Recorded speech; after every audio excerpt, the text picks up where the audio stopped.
ego death has become one of the most celebrated ideas in modern spirituality.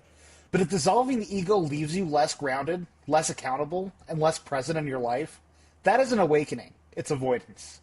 Just dressed up in spiritual language. Today we're diving into ego death and debunking what everyone is talking about and everyone is trying to practice in their lives. My name is Michael Perry and I'm joined today by Justin Gates. This is the new Ashla Podcast.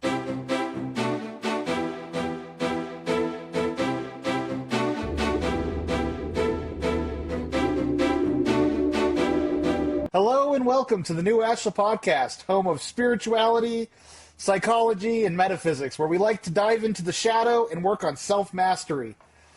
Today we're going into ego death. Now, I know you have fun with this because when I first started talking to you when I got into this scene, I was like, so how do we get rid of the ego? How do we stop it from controlling our lives? And you just had that look you have now. No, my friend, we do not. We do not. And you were very perplexed by that. You said it very well. Very well. The show opening kind of lays it out, right? Yep. You know, we're just dressing this stuff up. You need it. This is one of the most misunderstood concepts on any spiritual path, really, is the ego. It is. It's a tough one because depending on who you talk to and where you go and even what you read. We talked about self-help books and stuff in last show. And, you know, we really talked about that kind of stuff where it's like, okay, this is some good information, but some of this is dangerous. So somewhere along the way... You got to sift through the weeds. You do. Somewhere along the way, and long before me, probably thousands of years before me, maybe, the ego became synonymous with arrogance and selfishness or moral failure. But the definition is incomplete here.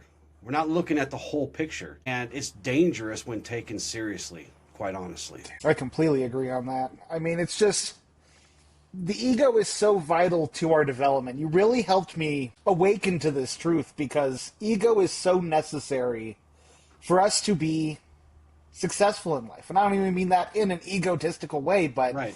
Ego is what drives us to succeed. It's what drives us to build. It's what drives us to expand. Yeah. You know, I love Courtney's little definition of spirit where it's kind of like God on an island just chilling there being like, it's all good, man. Right. Let's relax and kick it. Life cannot go on like that. If everyone were to tap into spirit and just rely on spirit, the world would stand still. Well, I always talk about balance kind of this way, a left and right orientation, but it's also up and down, right? There is a center. There is a center spot where we really try to hang out, and holistically, that's how we find that center. And without the ego, there is no grounding. We need to be grounded, but we also need to, kind of keep our eyes to the sky a little bit too. We have to find that in us. And it's important because it's the part of you that says, this is me, this is not. Or this is my responsibility, this is your responsibility. Right? Yeah. This is my choice, so on and so forth. A healthy ego is what allows us to show up consistently, too. It's how we develop our habits. Without it, we would just be like a mess, honestly. And I just want to say real quick, I know throughout 90-something episodes now, we've always talked about how the ego shouldn't be killed, but we also talk about how we shouldn't let it be in control of everything. So if you've only caught a few of our episodes, understand, hear me now, we're talking about balancing our ego with our spirit, right? With our mind, with our soul, with our heart, all these things we try to bring into balance. So, yeah. No, and it's so important you brought that up because when it comes to ego, I mean, like we like to talk about discernment. Everything is about discernment. And letting the ego run the show, that's when ego becomes a problem. Right. Ego's there to let you know where your boundaries are. Like you said, your identity. It's what gives you agency. But at the same time, ego is something that very easily can get hung up on itself. Yeah. Well, yeah, because it has, and we say this a lot, but it has basically one main job, and that's to keep us safe. Yeah. And, it's to keep us from pushing too far, or because it wants to keep us in the familiar. It wants to keep us in that certainty, right? And not all things are certain. So that's why we got to bring it back to center. Here's sort of a teaching lesson. But it's still necessary for sure. Without it, we're in trouble, dude. Without it, you have no integrity, Michael. Without it, you have no accountability. Without it, you can't even erect any kind of boundaries, let alone hold them. Percent.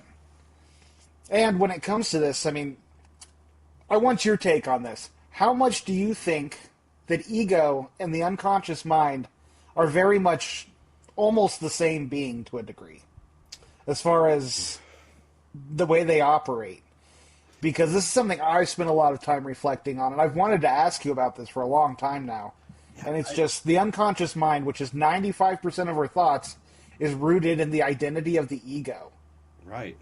Well, yeah, I would say, and in our chat with Deepak, you know, he kind of touched upon this, where it is, you know, the ego, he believes the ego lives in that subconscious part. And because ego is kind of like a program, right, that runs out, that helps run our system, we don't consciously think about shrinking away from something or being scared of success, for example.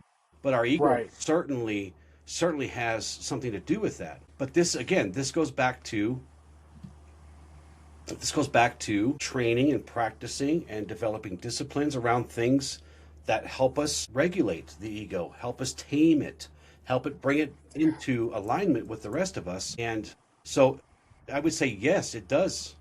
You know, I don't know if it's 100% centered in there, but it certainly is a part. A main driver? Yeah, I mean, it certainly is.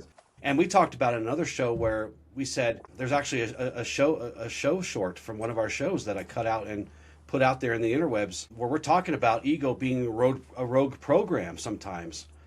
And yeah, I mean, if your subconscious is your operating system, the ego is definitely at the center of that. I think it has to be. You know, but I tend to not let myself think about where these things live, right? Simply because I don't care if it's in the subconscious personally. I just know it has to be tamed. And if I tame it, if I put my heart and my soul and my body and my mind, and I start to put these things in alignment, everything will start to fall in place, and everything will start to kind of mesh together better for my higher good, which of course radiates out to others. And then you can start to become that anchor, and then you can start to become that person that can mentor and teach and sit with people. So I don't know if that answered your question. I think so. But. Yeah, no, it does, definitely. Well, I think that's something important to bring up as we go through this episode, because the ego, understanding how our ego operates, is so imperative to learning how to work with it. Yeah. How to tame it, for lack of a better phrase. Because when the ego has control, which in most cases it does, like that's, I think, what the whole spiritual awakening path is becoming conscious of ego and what it is. I remember when I used to hear the term ego, I would always think of narcissists and dictators and just people who were really egotistical. Right. And it's like, I don't got an ego. I hope you do. I don't. Yeah. I don't care how humble you are. You got one. Crap, half of that's probably your ego. And that brings me back to our last chat with Courtney, because she really talks about this in this way. You know, she talks about, yes, we really, really need it. We really need it because, you know, if your sense of self is unstable or unformed or fractured, trying to erase it does not lead to awakening. It leads to more fracturing. It leads to complete disassociation, which is really bad, right? And you can dress it up with all the fancy words like enlightenment or all these other spiritual things that sound good and feel good, but they don't last because they're not real. They're not real. What you're actually doing is you're going to start to spiritually bypass where your identity is abandoned, and you're not going to heal. You're just going to cause more fracturing. So, you know, on this path, we do not see ego as the enemy. It is an instrument. No. It's part of us, literally part of us. Yeah. I remember when we were having the conversation about the ego and how you told me how the ego for you was something that was malleable. Mm-hmm. It was something that you used in different ways in different times in different situations. And that perplexed me for a long time because I had to really chew on that and think about it. But it's true. The ego, think of social mass, right? We talk about that often. the different masks we wear in different social environments. Right. That is all different forms of ego, and it's learning to master it where you can have whatever mask you need in that present situation. If you're in a high conflict area, you don't want to be that happy-go-lucky person. You want to be that assertive, discerning, and vigilant person. Right. Yeah. It learns along with us, right? And if we can, the better we can align things to our purpose, to our intentions, to our authentic way of being, it will start to see this is actually good for me to do this. It's actually good for me to not give a crap about what people think of me. Not so far as you become so disassociated with people, but that your words, your opinions, I read your comments out there, and it's not usually our core group of listeners, but I'll catch a stray every once in a while, and it just kind of, because I have that healthy dose of I don't give a what, right? And that's a healthy ego. It's very difficult, even the people I love the most in this life. Their words do not wound me anymore, for the most part, because I default to they're having a bad day, so I must be careful how I react or respond, right? So, but that comes with, again, this aligning of the ego, making it a part of who you are, and I don't believe you can live without it. And so trying to kill the ego, trying to suppress it, trying to do whatever, you're just gonna, as we talked about in the show about the shadow work, the Unicode being a good framework for shadow work, as we talked in there, the more you try to suppress, the more you try to get rid of, the more you try to do any of this stuff, it just grows larger, but it grows larger in a way that you can't control. So you have to teach it discipline. You have to teach it that it needs the rest of you, right? Yeah. We need to be whole. We need to have that structural integrity on all parts. Killing it, killing your feelings, right? I hear that one a lot. Killing your feelings or pushing them down. It does not serve anything related to enlightenment or ascension or any of these fancy spiritual words either. Yeah. So, anyways, yeah. Well, and words matter. I mean, I think what most people are looking for when they're trying to contemplate ego death is what they're looking for is paradigm shifts. Yep. Which a paradigm shift is, we talked about awareness and integration, right? Awareness is this. Integration is the paradigm shift. It is when all of a sudden your reality shifts into your understanding. Yeah. Well, yeah, because that's very appealing. Yeah. It's not, look, this concept didn't become popular because it's accurate. Because it's not. No. It's not accurate. Every guru, even if you look back at the life of Christ, his ego got wounded from time to time, right? And we're told that he is the apex of what we should be doing spiritually by a lot of people. And I think even people who aren't Christian look fondly upon the life and the way Christ handled things. But even Christ dealt with an ego sometimes. And so this isn't an accurate thing, but it's become attractive because it's appealing. Because really, and as we talk about a lot with different things, when we can allow ourselves to feel like we get this promise of relief without having to do a lot of hard work, a lot of digging and a lot of searching and stuff, that's very appealing. It's the magic pill. Well, I was just about to ask you, why does ego death become spiritually attractive? Why are people so drawn to this? Think of it like it's like an exit ramp from pain, right? Like, I'm going to avoid that. Yeah. There's a big wreck up here. I'm going to go all the way around on some county road and get back. But when you get back to it, it's still piled up, backed up. There's still pain, right? Yep. Because true healing, as we talk about a lot, requires slow, demanding work of integration, responsibility.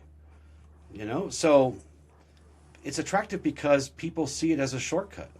Like, if I could just get rid of the ego, then I don't have to deal with this whole healing my karma and whatever else. And also because a lot of us go through this when we contemplate the ego and when we start this work. If I could just get rid of this, I could be more free. I can be free from it, right? So It sounds like freedom, and it does feel that way in a lot of ways. But this fantasy offers, and it is a fantasy, right? It offers Yeah. several things at once, and we get overwhelmed by all the perceived good things about it, but we miss the point of healing. And Yeah. so, Well, I think another big one is it's just, and this takes a lot of self-reflection and self-honesty, radical honesty, is a lot of people use it as a way to avoid accountability. yes. It's, this is beneath me.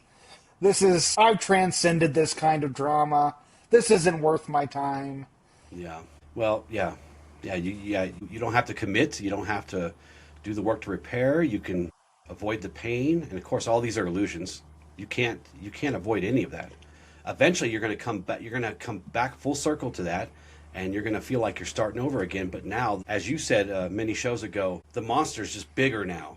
It was something this size, but now it's like this because we took our eyes off of it, right? And there's a point here where I kind of tease the larger spiritual community about this, but then there's, I got rid of my regular person ego, and now they just find a much larger spiritual ego, because what this does, it offers them a sense of a feeling and a sense of superiority, but they're not really embodying anything. I know lots of people that talk about, they speak the language of non-duality or oneness or transcendence, and that's all they need to get that feeling, to just talk about it, just speak about it. But this goes back to integration. We can read, watch, listen, write, speak about all these things, but that's only half of it. If you're not integrating it, then what? Then you're only halfway there. You still have a lot of work to do.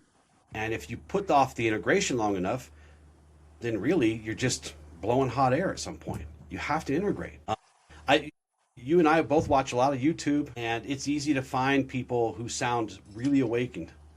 They sound really, really aligned, and they almost like gurus, right?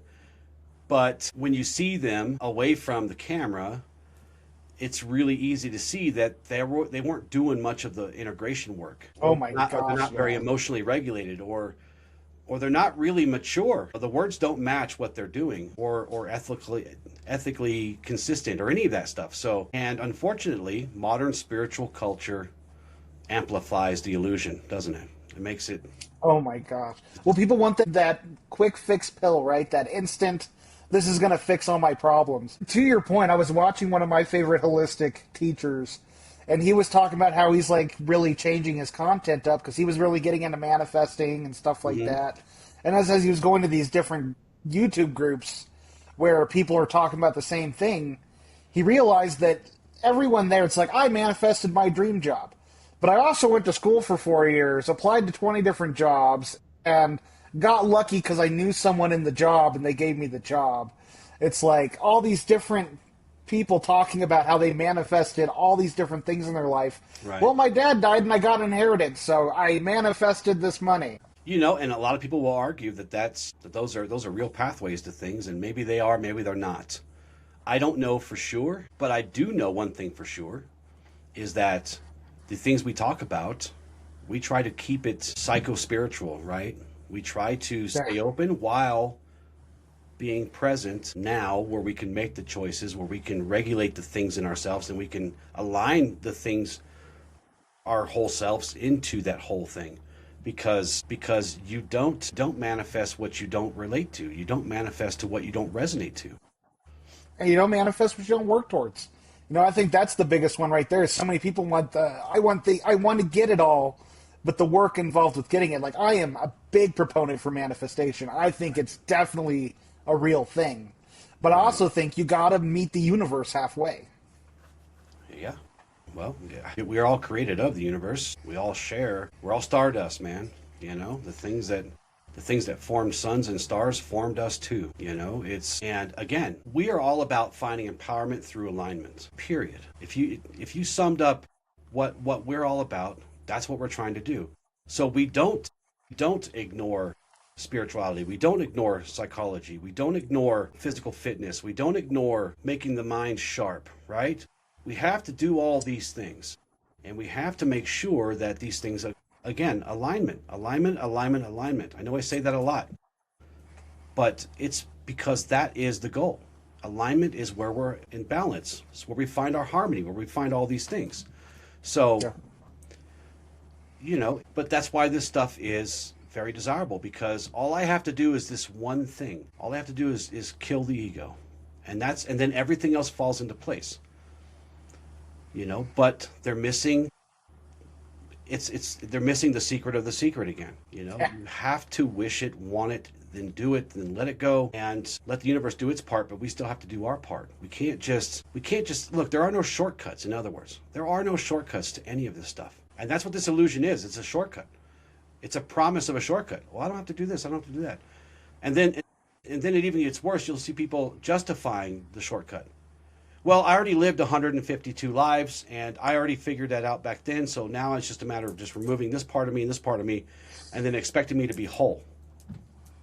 I don't care if you lived 1,000 lifetimes. I don't care. The work happens where you are. If you are alive and breathing right now, then you must do the work right now, in the moment, in the present. You have to. Well, I mean, you don't have to do anything. You don't have to do anything, but it's not going to work out the way you want it to, or you think it should, and even then we have to be open to let it work the way it's going to work, So, but that kind of touches upon another thing, that this whole trying to kill or suppress the ego, it's really comes back down to control. If I can just control this one thing, well, the more you do that, the more it tends to control you. The more we ignore something, the more control it has over us, as we said in the last show. So we have to pay attention. We have to do the work. I'm sorry, it sucks. I hate it too. But that's just the way it is. Some things in this universe are static. Some things are just the truth, and we have to just deal with it. Yeah.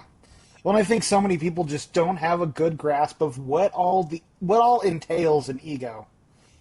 I mean, we have everything from our survival responses, our wants and desires, to our compulsions, to what really drives us in life. And I think that's one of the parts about ego that so many people don't tend to look at, is what is the ego driving me towards? Because like you said, it's looking for safety, it's looking for control, and often those things aren't in our best interest when it's how the ego knows how to go about it, because the ego will do what it knows over what is. Well, yeah, and because it just repeats familiar patterns. Well, Michael, you went through this trauma, but it didn't kill you, so we're just going to stay there, right? Yeah. You know what I mean? It's like, this didn't kill us. It sucked, but we got through it. Look at us. Here we are. So let's just keep repeating this pattern here. This is the devil I know. I'm going to keep. Yeah, I was just about to say it.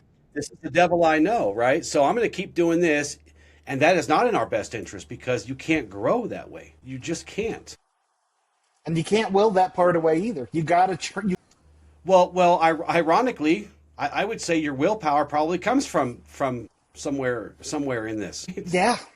I mean, yeah. So you're literally just shooting yourself in the foot over and over again if you're trying to do this. And here's another point I want to make, is that oftentimes we dig far enough in to where we see the ego, and if we're looking, we can find it. This is where a lot of my problems come from, but we're not digging deep enough, because the ego may be the top of the tree, but it roots down.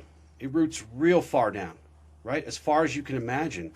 And it's at the root of things where we have to start not avoiding and not killing it, but this is where we start to transcend, is because once we go deep enough, right? Your analogy of the iceberg, what we see is just the tip of it, and we see the tip. We see the tip of the ego, and we go, if I just crash into that thing, and but we don't realize there's a giant iceberg underneath there, floating beneath the surface. So, 1,000 times bigger than anything we can imagine.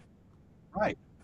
So, yeah, we have to dig deeper, and that's where a lot of us get kind of jump off the merry-go-round. You know what I mean? Because, oh man, I thought it was just this. It's really this other thing, and I don't want to deal with that. I don't want to deal with that. I'm just going to avoid that, right? So, and usually come at it, you're trying to kill the ego. You're like, if I just smash this piece right here, that's all I got to do.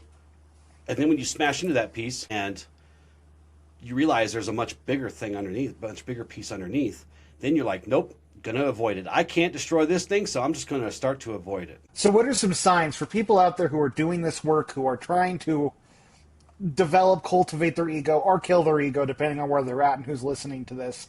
What are some signs that they're actually avoiding their ego? Or the work they need to do with it? Well, first, and it's something we talk about in shadow work, is once we start to honestly take a look at it, we start to see reoccurring patterns, triggers, or we talked about using the Unity Code in the last episode. You know, when we just see emotions, but we don't believe there can be peace. When we start looking at this thing, right? When we start avoiding these paradoxes that are all around us. That's one way to really kind of see, okay, I see that this thing triggers me. And if I track that long enough, even through a week, because really the same things trigger us over and over again, especially if we haven't addressed them, right? And if we just say to ourselves, if we say, well, okay, I noticed this pattern in me 5 times this week, but it goes away fast enough so I don't have to really look at it, right? I must be healing it. Right. Oh, yeah, because it feels better, right? We do this with physical ailments too, right? You know, if we have a cold and we go to the doctor and they give us some steroids and we take those first 1 or 2 hits of steroid, and man, we feel like a superhero, but we're still sick, right? And then we know when we overdo it, because then we're like laid flat out on our behinds again. And so it's once you notice these things and you go out of your way to ignore them, and you will, once you start looking at this stuff, once you start noticing, you will start realizing that, oh man, I'm still doing this again and again and again. And it's really easy to tell because a lot of us are around the same people all the time, right? Either at work or in our family, or we're with ourselves. We like to trigger ourselves and annoy the hell out of ourselves too. So I think that's probably the biggest one. That was the biggest one for me, was like, why do I keep doing this? And then you ask yourself, why am I doing this? Well, you're doing it over and over again because you're ignoring it. Yeah. I mean, I think you brought up a really good point with this, because I remember when I started going through the journey, and it's not that I still don't get triggered and I still don't go through it, but when I started becoming aware of what triggered me, things triggered me more. Yeah. They always say it gets worse before it gets better. It's because once you become aware of it, you become extra sensitive to your triggers. Yeah. And you do get this compulsion to, well, I know if I go into this situation or be around this person, I'm probably going to get triggered. So, you know what? I'm going to avoid the trigger. I'm sure a lot of people fall in that category because, God, did I want to. There were times, especially dealing with the craziness going on at work, where it was just like, I should look for a new job. And it's like, no, this is going to help me grow. Go into those situations, and it doesn't mean it was handled gracefully, but it was work. And it sucked. Yeah, I mean, and even going past, you know, I'm trying to do some shadow work. I'm not quite sure what it is. I want to repair these things or integrate these things, but it could be simple things too. Like if something happens to you that most people would feel grief over or something, and you are not, that might be a sign that you're avoiding things. If something that happens to you that would make most of us angry, for example, and it doesn't, and you're just like completely detached from that feeling, you might be avoiding, you know. It also, and this is kind of the heart of our episode today, we're talking about, you know, spirituality without psychology type thing, right? And ego avoidance will use spirituality to numb or dissociate from everyday things, grounded things, going to work or paying your bills or whatever. We see that a lot in the spiritual world, where it's like, no, you know, yeah, okay, you can say God's got my back. Okay, that's a good thing, but God still needs you to pay your bills so that you don't starve. So you have okay. And so you start to dissociate from, I'm just going to call it regular everyday life, because that's where we're grounded and that's where we are. I think it goes back to language replacing embodiment. I mean, I think that's one of the issues with the community now. I was listening to this interview the other day, and they were talking about how culture has done this crazy shift with the generations. We went from hustle culture to now this spiritual culture where they don't, like, I don't want to work full-time jobs. I don't want to have to put myself out there. I want to be able to just do what I love. And like, those are great things. I'm not saying don't do that. But often you can't do that without also doing a job that you don't like for a while until you build yourself up. Right. You know, it's this complete shift from I'm going to hustle until I die, no rest for the wicked, to I need as much leisure time as possible. Here's kind of a simple test that cuts through this illusion and tells you if you're trying to suppress, ignore, kill the ego, right? If the path or the spirituality that you follow makes you less grounded, not more, then you might be avoiding something, or you might be trying to suppress, right? If it makes you less able to handle conflict, if conflict gets tougher to deal with, or you run from it more, or you freeze more, like you said, it gets worse before it gets better sometimes, but you might be suppressing, or ignoring, or avoiding. If it makes you less accountable, less present, less relational, that's not awakening. You're trying to avoid, suppress, and true awakening does not pull you out of your life. It roots you more deeply into it, and that requires some work and some pain and some stuff. But the goal here should not be, and this is something that I told you right off the bat, especially when we had these discussions around the ego. It's like, look, the goal here is not for you to lose yourself, right? The goal is to make you stronger and more capable of dealing with the truth about yourself. And truth, as your authentic self. Yes. And work on creating that structural integrity of yourself, not fragmenting it more. I think another big one to look out for is it's like, how often when you're in situations are you blaming others? Sometimes people are to blame, but what is the part you're playing in your own suffering? Yeah, that's a good one too. Yeah, we don't blame and we don't allow ourselves to shame. And look, people will argue that a healthy dose of shame does help us move in a certain direction, but don't overdo it. Don't overdo anything, even the good stuff, right? But yeah, I mean, it doesn't do you any good to ruminate about shame or ruminate about blame, because at some point you got to get up and handle it. You got to deal with it. No one else is dealing with it. No one else feels the pain you're feeling. No one else feels the trauma that you dealt with. No one else feels that. And yes, your feelings are valid. But I promise you, no one else is suffering that. They have their own stuff they're suffering. So the more you suffer, it doesn't push anybody else to do better. You have to do better. Period. That's it. And you got to do it for yourself. One of the hardest lessons I learned is people who want to change for other people often never make meaningful change. The only way to truly change is to do it for yourself. Yeah. It's the only way it's going to happen. It's the only way to limit your suffering. So where does trauma and dissociation lead to false enlightenment? That's what we're really talking about today, right? Is this false illusionary sense of enlightenment or ascension or other fancy spiritual words. How does this stuff fit into it? When we go through things in life, we have these. Trauma is what it is in our lives. It's not these, just don't look in a book and it's like, this counts as trauma. It's never about what happens to us, but what happens inside of us. And we have these fractures of our ego, of our minds. We end up wanting to find ways to just tuck it under the rug and be something new, be something that didn't have to suffer that. I think many people overlook this concept where when life happens to us, it's okay for it to suck. It is okay for it to be hard. It is okay for it to have affected us. Yeah. And moving forward doesn't mean moving on. Because that's the truth. It did affect you. It did. Call it what it is. It did. But what you just said is one of the most important truths that I see that's missing from these spiritual conversations. Right? You said it perfect. When someone has experienced trauma, their sense of self is often fragmented. Long before they ever encounter any spiritual language. Sometimes before they can even talk. Sometimes before they can even walk.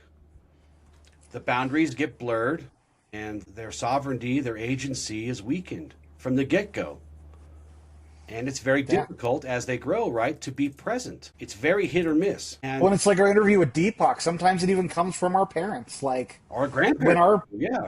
Our grandparents, yeah.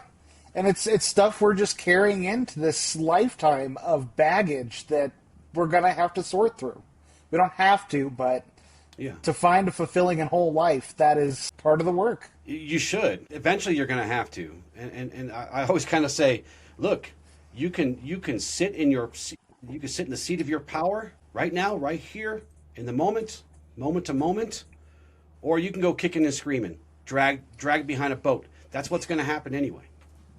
So for me, it was better to just get this party started now. It's going to suck. It's already sucked, but I'd rather control the parts I can control. I'd rather steer the parts of the ship I can steer rather than just be taken for a ride. But, for traumatized people, what these spiritual groups, gurus, whatever, what they describe as an ego death is really just disassociation again. And disassociating is not transcendence. It's not enlightenment. It's quite literally our body, our nervous system, our mind, maybe even our emotional body, our emotional state, pulling awareness away from the sensation, from the emotion. So, and again, this goes back to the why it's so attractive, because it feels like we're getting more space. But as you say all the time, that's not actually what happens. It looks like we're getting more space, but things are closing in even tighter. Yeah. On the topic of dissociation, one thing that I think a huge percentage of people fall into, and I was even guilty of this to a degree, and still probably am, healing is a beautiful work, but often we're trying to fix ourselves because it helps us not think about the trauma we went through. Mm-hmm. Let me find all the ways I can fix my life to avoid this happening again. Let me fix all these things that make me feel like I'm flawed, instead of, this is the work I need to do. I am a human being. I have my flaws, and I want to be better. Yeah. It's you're letting yourself be pulled away from yourself, and it's a mistake. It's a mistake that you'll have to pay for, because enlightenment and awakening does not remove you from your body. Not true awakening. Awakening does not dissolve your capacity to feel. Does not make you less present or less relational, right? Or less accountable. It actually made me more of those things, to an annoying degree sometimes. But I feel that's a part of this game. It is. But that's just again just a signal telling me, okay, well, if that's annoying you, let's see why. Let's see how far that route goes down, and what literal nerve is that touching, right? So one of the problems with the larger spiritual kind of thing is we often forget our body. We often forget the mind. We just want to focus on one part of ourselves, and then when you do that long enough, what happens? Every other part of you starts to beg for your attention. And then it stops begging. It starts breaking crap inside your house. You know what I mean? Yeah. And to get your attention. So if you don't integrate your body, in this case the nervous system, along with the rest of this, you may think that you're transcending or awakening or becoming enlightened, but it's just theater. You're just playing. You're not actually integrating. And it will look convincing and it will feel convincing. But guess what? It doesn't hold under pressure.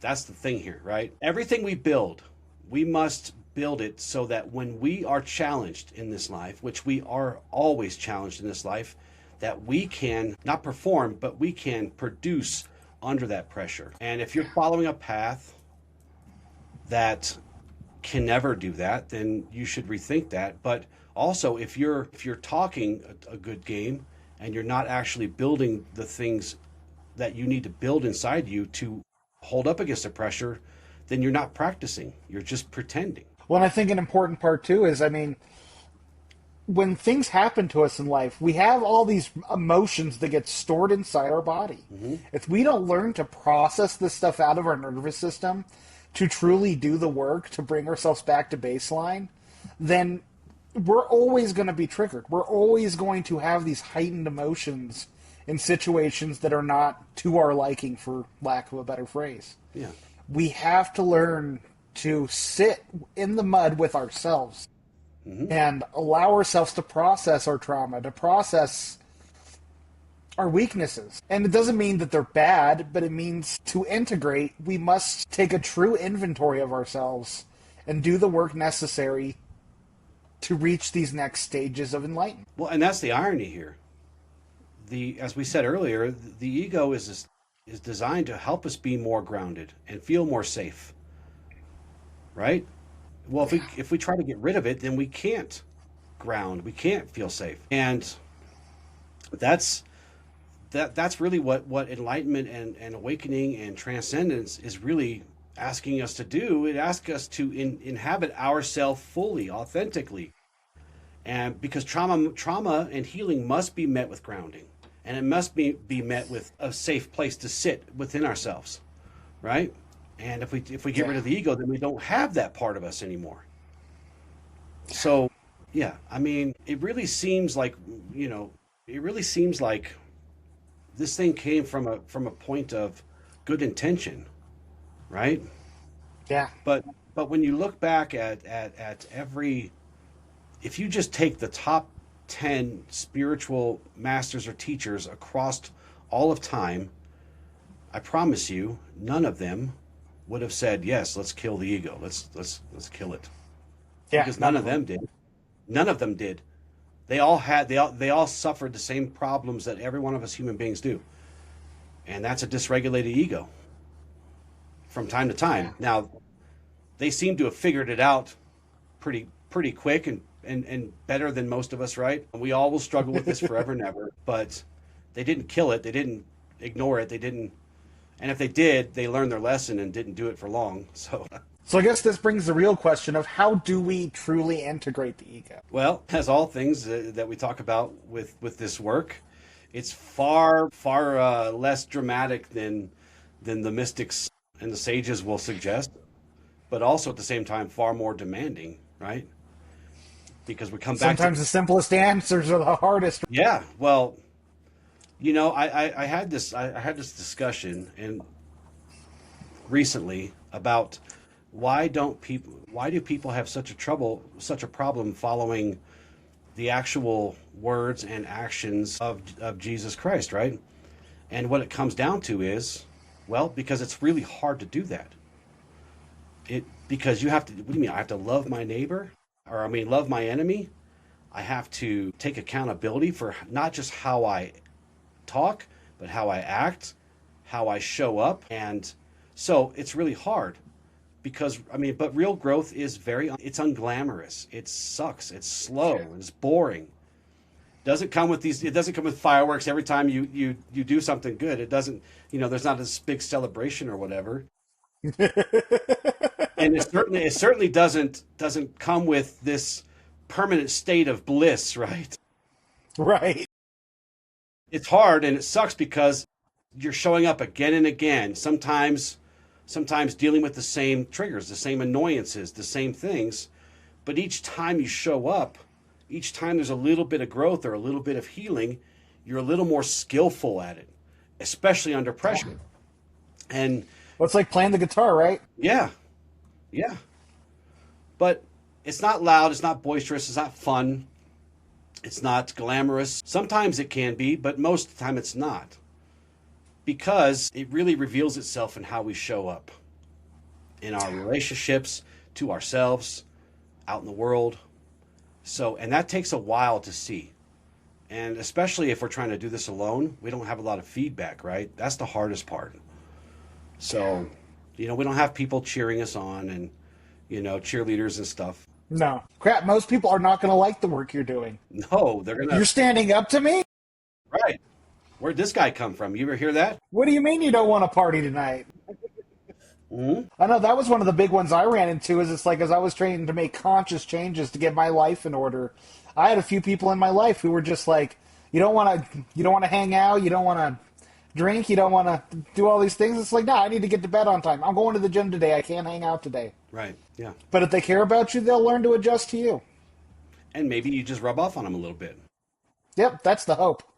Right, but that's not the goal. We don't care about that, right? No. Because we have to take care of ourselves before we could ever take care of anyone else. And the best way to do that is to be the example.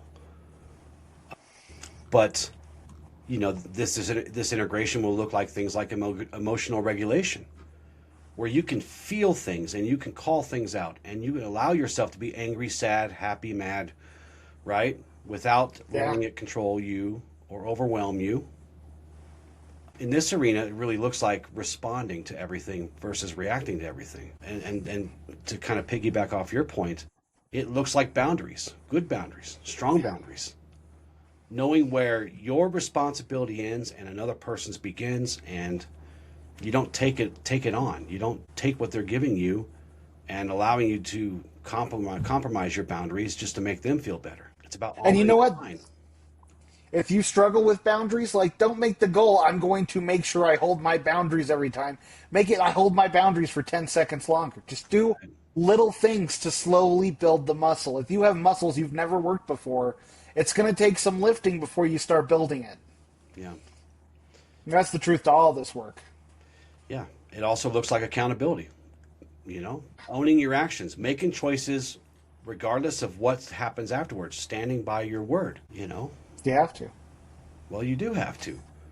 You can't be afraid to make decisions, because that's what'll happen if you don't stand by your decisions, if you don't stand by your accountability of yourself, if you don't own your actions, no matter what happens. And owning it looks like, hey, I'm sorry this happened, but that's the choice I made. All I can do is learn from it. So, and doing a lot of these things without being defensive, like you said, if you have friends that will question you and maybe poke at you a little bit because, hey, where'd the old Mike go? Where'd the old Michael go? I liked him better. Well, buckle up, Buttercup, because it's about to get a lot worse for you then. Yeah. It just, sorry about your luck, bro. This is the direction I'm going. And I hope you'll stick around, and I hope you'll work with me, but if not, it was I always think about crabs in a bucket, right? Yes. If one crab tries to crawl out, the other ones will drag it right back in. But this is what a healthy ego does. It holds the structure. It holds the boundaries. It carries responsibility. It makes good, loving relationships possible. Without it, there's no structural integrity. There's only just, again, this fragmented self that will mask itself to make it you feel like you're free, but you're not. Because if you're not whole, you can't be sovereign. Now, that doesn't mean that you have to go right now, snap my fingers, I'm healed, I'm whole. It's not what I mean. But as you start the work, as you start to put in the work and put in the sweat and the blood and the tears, you will start to, come back together. And you'll see the changes. Yes, and every little piece of evidence that you find in that, you'll start to see it. If you let yourself not be trapped by, well, it's not happening fast enough, or it's, I'm not making any headway. Well, because sometimes it's 2 months ahead and 1 day back. And you can't let that 1 day back ruin 2 months of work. Do you have any other words or affirmations you want to give our listeners before we jump into the affirmations? So if you guys take one thing from this conversation today, I want you to think about this. If your spirituality, if your path, if your whatever it is, ask you to disappear or to detach or abandon your responsibilities, this is not awakening, it's avoidance. And I want you to try to notice or find one thing this week where you're tempted to disassociate or avoid rather than integrate. And you're gonna have this chance because discomfort comes at us all the time. But don't try to escape it with language, right? Or concepts or philosophy or whatever. And I want to make this, we're not picking on spirituality. I'm a very spiritual person. I'm a very philosophical person. But when those things push me to run from myself versus integrate this into my being, then I must stop. I must stop and ask myself, why is this trying to erase me versus integrate me into a more aligned being, right? So when the pressure hits, and don't try to escape it again with language or concepts or whatever. Stay present as long as you can. 10 seconds, 1 minute, 5 minutes, an hour, you'll get there. Regulate your breath. Feel your body. Try to feel where it's happening in your whole being. And ask yourself, what would a mature response look like in that moment? not a spiritual one, not a philosophical one, not something that you're trying to impress anybody with, but an honest and grounded one. And, choose one act of ego integration, we'll call it, right? Hold a boundary, but hold it calmly. Take responsibility without attacking or judging yourself. Stay present in a conversation that you would normally avoid. And we all have those. You don't need to kill the ego. You just need to mature it, grow it along with the rest of you. Right? Awakening and enlightenment is not leaving yourself behind. It's becoming someone capable of carrying the weight of the world in your life and the light while still remaining present. And that feels impossible, Justin. I get it, but you will get there. 10 seconds, 30 seconds, 2 minutes, 10 minutes, an hour. And once you let yourself find that momentum, you won't even remember what it was like to not do those things. So that's what I want to leave you with today. No, it's beautiful. For our affirmations today, I do not need to disappear to be whole. I choose integration over escape, even when it is uncomfortable. My ego is not the enemy. It is something I am responsible for maturing. I can face my pain without dissolving myself. True growth makes me more grounded, not less human. Amen. Amen. That last one, man, that is the knockout punch. True growth makes me more grounded, not less human. I love that. Thank you for that. Of course. For our journaling prompts today, where in my life am I seeking relief instead of responsibility? And how do I justify it spiritually? What parts of my identity am I trying to dissolve instead of heal or integrate? If I stopped chasing ego death, what emotional work would I be forced to face? Thank you so much for joining us today. If you enjoyed the conversation or you think it could benefit someone you know, please share it. Please subscribe. Please turn on the notifications. Mm-hmm.